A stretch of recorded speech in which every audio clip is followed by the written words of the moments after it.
दोस्तों साल के पहले दिन ही अच्छी न्यूज़ आई है और इसके बारे में मैं ऑलरेडी वीडियो बना चुका हूँ बट आज थोड़ा-सा डिटेल से बनाऊँगा ताकि लोगों को समझ में आ जाए।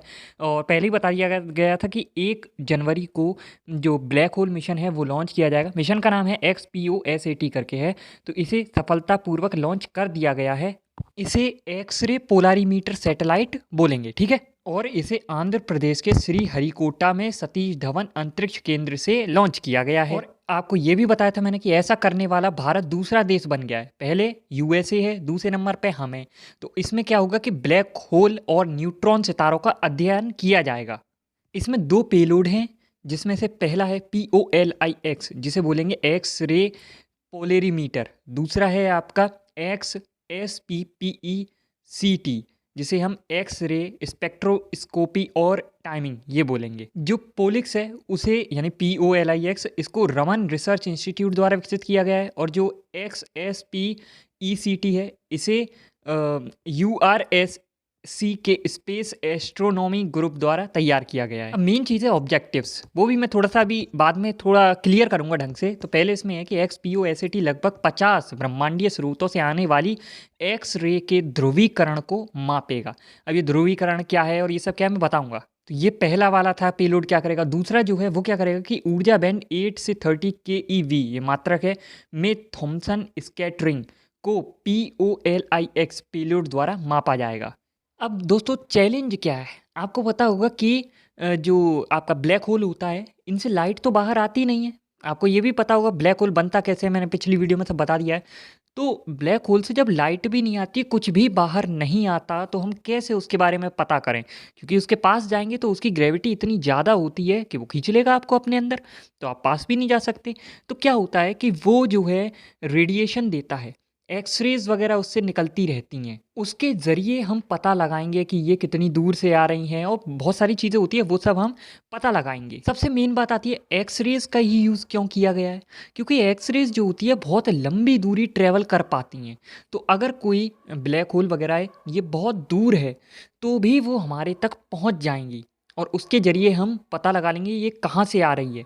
अच्छा, आपको ये भी पता होगा कि PSLV ये सब आपने नाम सुना होगा, इससे भेजे जाते हैं रॉकेट वगैरह। तो क्या होता है कि पहले सॉलिड फ्यूल यूज़ किया जाता था, लेकिन अब क्या है कि लिक्विड फ्यूल को यूज़ किया जाता है, जो काफ़ी किफ़ायती पड़ता है और एनर्जी भी अच्छी जनरेट करता है। तो जिस वजह से अब ये नई तकनीकी है, जिससे हम जो भी रॉकेट भेजना होता है वो PSLV के माध्यम से ही भेजते हैं, ये भी याद रखना। ये जो है वो अर्थ के लोअर ऑर्बिट में जाएगा। अब लोअर ऑर्बिट 500 किलोमीटर के आसपास होता है, मतलब थोड़ा ऊपर ही होता होगा, वहाँ तक माना जाता है। अब आता है सारा खेल पोलराइजेशन पर कि ये क्या होता है। इसको हिंदी में कहते हैं ध्रुवीकरण। मैं इसको बहुत ही सिंपल तरीके से कुछ एग्जाम्पल से समझाऊंगा, क्योंकि ये बहुत ही कठिन चीज़ होती है, ज़्यादा जल्दी समझ में नहीं आता। जैसे कि आपने देखा होगा कि अगर हम पानी में देखते हैं तो हमें क्या पानी पानी दिखाई देता है, धूप पड़ रही है तब, क्योंकि उसका जो रिफ्लेक्शन एक तो डायरेक्ट हमारी आंखों तक, एनवायरनमेंट में भी लाइट है, सब जगह है, और डायरेक्ट आ रही है सनलाइट हमारी आंखों पर, वो दिखती है और रिफ्लेक्ट होकर पानी में हमारी आंखों पर पड़ती है।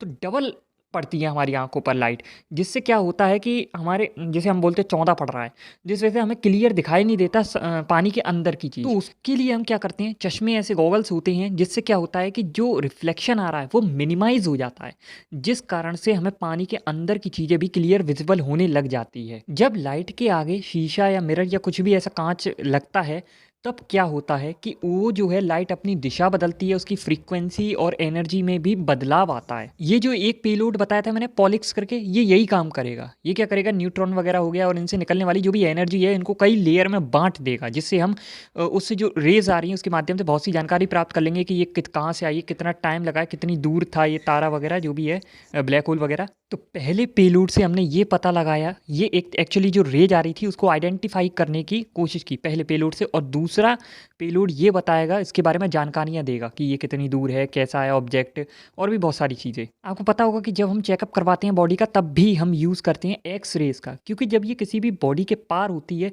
तो उतना ज़्यादा इसमें ना तो डिफरेंस आता है, ना ही डिस्टर्बेंस क्रिएट होता है। मतलब कि इतना ज़्यादा इसकी जो एनर्जी है, इंटेंसिटी है, फ्रीक्वेंसी है, इन सब चीज़ों में इतना अंतर नहीं आ पाता आता है, जिस वजह से हम इसके बारे में ही अध्ययन करते हैं, एक्स-रे के बारे में। अच्छा, जब ये पोलराइज़्ड है तो अनपोलराइज़्ड क्या होता है? वो होता है कि जैसे बल्ब से रोशनी आ रही है, तो ऐसा तो है नहीं कि बल्ब जब जल रहा है तो एक ही दिशा में लाइट दे रहा है, पीछे नहीं दे रहा, ऊपर नहीं दे रहा, नीचे नहीं दे रहा, ऐसा तो है नहीं।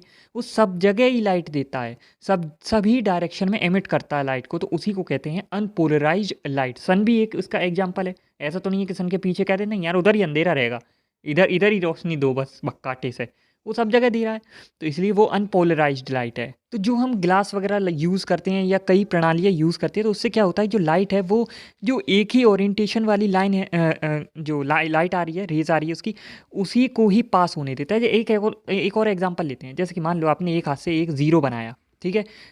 जैसे हम परफेक्ट बोलते हैं ना, तो वो चीज़ बनाई। दूसरे हाथ से हमने एक उँगली, एक 1 नंबर या एक उँगली ली, उसको अगर उस ज़ीरो से पास करने की कोशिश करोगे तो वर्टिकल जब होगी उँगली तो पास नहीं होगी, लेकिन अगर हॉरिजॉन्टल कर देंगे तो वो पास हो जाएगी। तो ऐसा ही कुछ है, केवल जो अमाउंट हमें या जिस डायरेक्शन में जैसी लाइट हमें चाहिए या रेज़ चाहिए, वो उन्हीं को ही पास होने देता है। अब इससे हम और क्या कर सकते हैं, तो जैसे कि आपने चिप वगैरह देखी होंगी, तो कितनी छोटी-छोटी होती हैं, उनके अंदर जो सर्किट वगैरह और भी जो चीज़ें होती है, वो सब बहुत छोटे-छोटे होते हैं।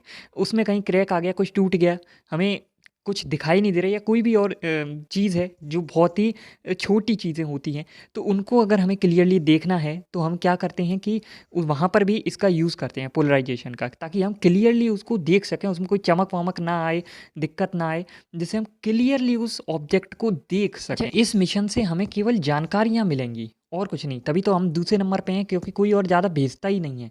चाइना भेज सकता है, रसिया भेज सकता है, इन दोनों ने भी ये काम नहीं करा है, क्योंकि चाँद पर क्या है कि हमको पानी मिल सकता है, मिनरल्स वगैरह मिल सकते हैं, बहुत सारी चीज़ें मिल सकती है, फ्यूचर में हम वहाँ रहने जा सकते हैं। अब ब्लैक होल में थोड़ी ना रहने जाएँगे। तो इस वजह से इन मामलों में मतलब वही लोग ज़्यादा पढ़ते हैं, जिनके पास एक तो पैसा है बहुत सारा खर्च करने के लिए, तो वो जानकारियाँ लेते रहते हैं। खैर, भारत ने भी ये अच्छा काम किया, जानकारियाँ होनी चाहिए।